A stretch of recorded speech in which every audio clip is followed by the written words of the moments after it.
सारखा विषय आहे,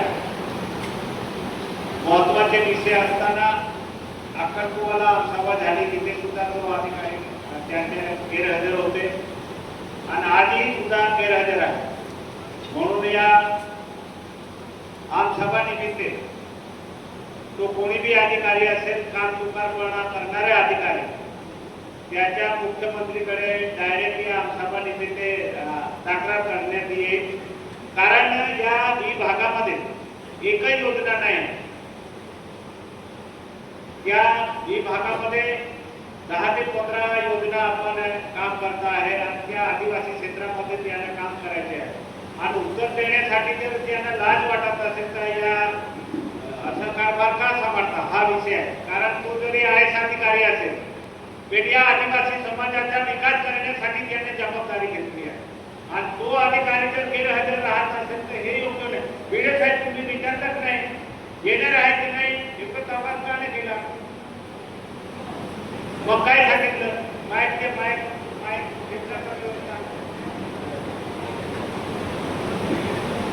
तुम्ही कोणतं करायला पाहिजे होतं? येणार आहे की नाही किंवा त्यांचा माणूस का नाही आला विचारायला ठेवायला पाहिजे होतं. एक विषय थोडा आहे, त्याला लागून भरपूर विषय आहे ना.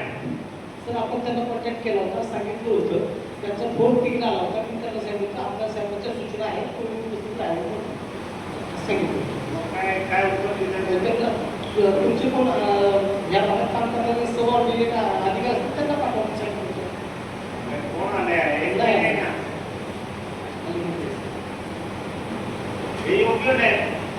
जर त्या विषयाला लागून कामाला या आदिवासी क्षेत्रामध्ये आदिवासी लोकांच्या काम करण्यासाठी आदिवासी विकास प्रोजेक्ट आहे, त्याच्यामध्ये जरी तो आयएस अधिकारी असेल, पालक असेल, मग चार्ज कशाला घेतला? त्यांना चार्ज घेतला आहे तर त्यांचे एकटी नाही का?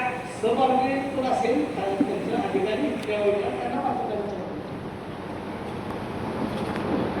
विषय पाठवा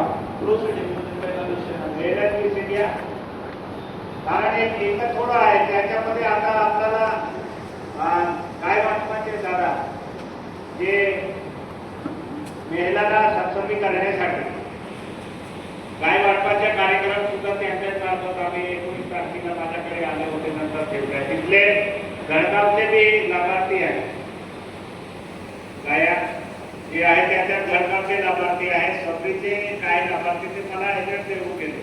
दादा अमुक अमुक तारखेला त्यांच्या माणूस आला होता. ते जर तमाम योजना आहेत त्यांच्याकडे, जर माहिती देणारा माणूस नाही असेल तर हे योग्य नाही. पुढचा विषय घ्या.